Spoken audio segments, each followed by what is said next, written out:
Hey, so part of me being resourceful is using what I already have.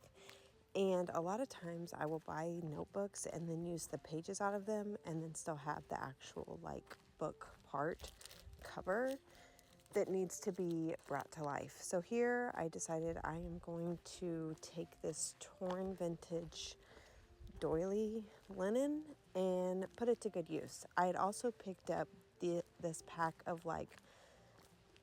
it's like pleather or just fake leather strips. I think I got the entire pack at a thrift store for 50 cents. So I wanted to utilize it, and then I picked up these adorable embroidered squares that maybe someone was going to use on a project, but instead they put them in their antique booth and I picked them up. I think I got all of them for very inexpensive, maybe 50 cents as well. So I wanted to do something with this notebook cover, and I wanted to figure out a way to utilize this lace, or I mean this vintage linen, because it was ripped and I wanted to get the most use out of it as possible. So I wanted to also use the embroidered fabric with it. So I'm going to first size down the cover because it's a tad too big for the size of the leather piece I want to use. And I picked up this, I think it's Creative Memories.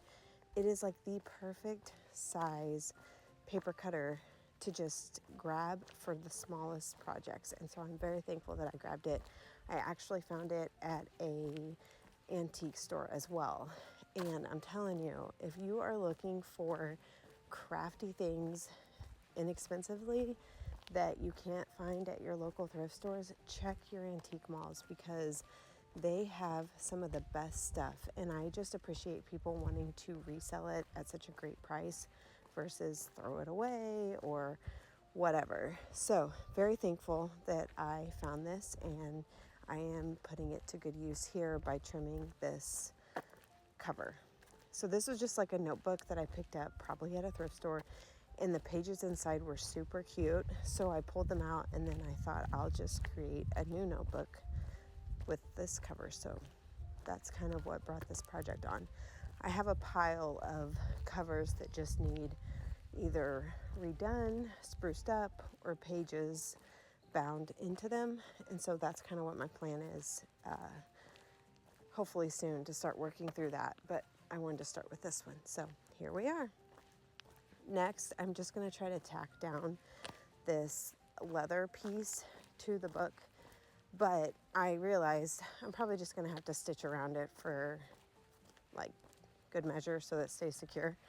And honestly, I don't mind stitching around anything because I love having a sewing machine and utilizing it for the very reason of making sure that whatever I want to tack to the cover of a book or notebook will stay put. Sewing it definitely makes it stay where it needs to stay, and it ensures that it's not going to come off. There's absolutely nothing wrong with gluing things. I just really enjoy the stitches and the design that it makes on whatever project I'm working on. So it's just like a little added bonus to add stitches around the project. And I have since then moved my sewing machine into my craft room, and I have been utilizing it more and more because I can just take my project to my sewing machine and do a quick stitch. So you will see that here soon.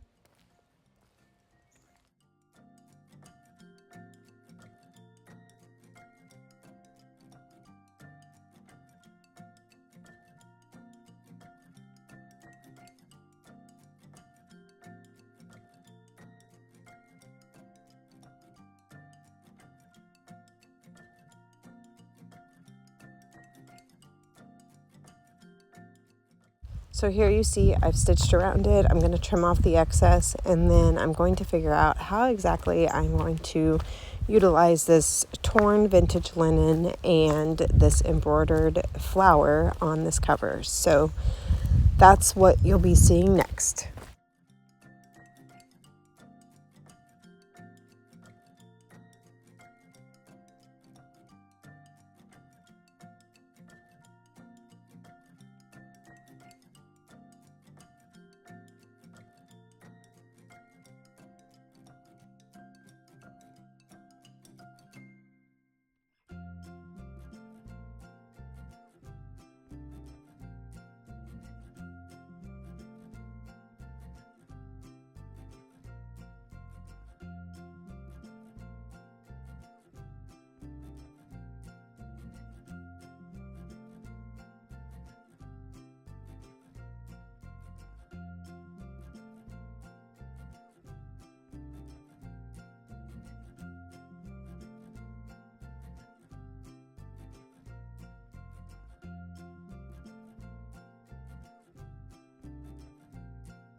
I decided to go ahead and trim off some of this and size it down and see how I can make it work. I also apologize. I am trying to figure out the best place to record these videos and kind of have a temporary setup right now. And so for that, I am having to figure out how to work better in frame. So you can just fast forward through the parts that maybe you can't see so well. But I wanted to show this process because it's just a great way to maximize use of so many things that maybe you wouldn't think that could be brought to life, like the cover of a notebook that you take the pages out of, or torn vintage linen, or pieces of embroidered material that you're not really sure what you want to do with them. So that's kind of the purpose for this video, and also to kind of show that projects can be spur of the moment. They don't have to be thought out, planned out, written down. You can just go in your craft room and find something that you want to work on and create something. And so that's kind of the point behind me bringing this cover back to life.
Also, I will say I use a lot of different glue, but I will say one glue that never fails me is like Fabrifix, Fabri-Tac, especially when working with different types of textures and material and paper and just all sorts of things that need to be tacked down that may not be so easily glued, like lace and linen and torn pieces and fabric pieces and things like that. So I highly recommend having that on hand at any given time, no matter what your glue preference is. This has to be one that I will continually grab for those tricky pieces.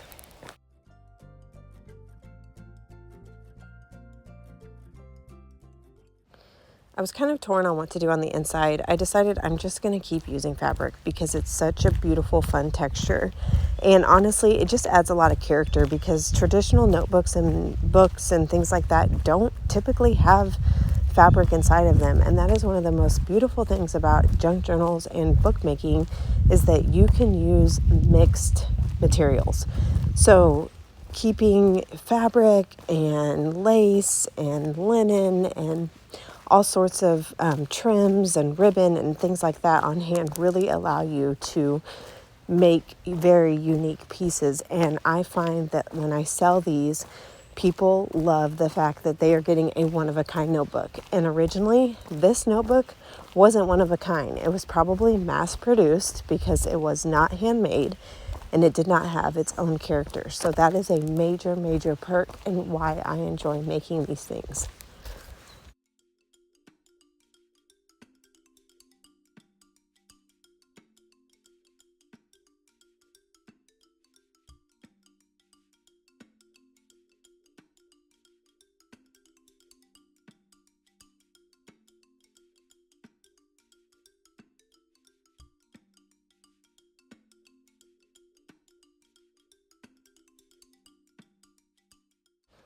I decided I wanted to utilize some more of this linen and create just like a little pocket. I originally thought maybe I would put like a paper pocket, but I just wanted to keep using this linen because it's such a unique vintage piece, and honestly, I did not want to waste any of it. So here I'm just going to stitch a pocket inside, and I thought it turned out so cute. So for the pages, I wanted to keep it simple. I actually picked up this, there was a binder in one of my previous thrift hauls I showed that had a ton of paper in it, and some of the paper had been like, you could tell it was old. You could just tell that it was like definitely discolored and grungy, and that's my favorite. So I decided to just keep it very simple in this notebook, and I'm kind of thinking that the person that buys it could use it as like a prayer journal or a gratitude journal, or like just a thankful, like a place to write thankful thoughts or concerns, or just things that might be on their mind that they just want to just jot down, or maybe Bible verses or things that help them in just times when they want to, have confidence that everything is going to turn out quite all right. But sometimes we just need a place to lay our thoughts. So that's kind of what was motivating me for this. And I didn't want the pages to be very busy. I just wanted them to be blank. And I wanted them to be lined to allow the person who picks this up for their own to lay their thoughts.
So here I'm just taking my awl and I'm just going to do I'm just going to stitch it do like a 2-hole pamphlet stitch. Is that a thing? That's what I'm going to do.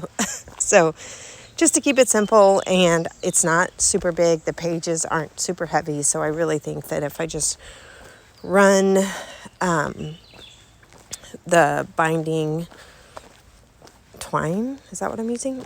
Through each hole twice, that it will be nice and secure. So that's all I'm doing here.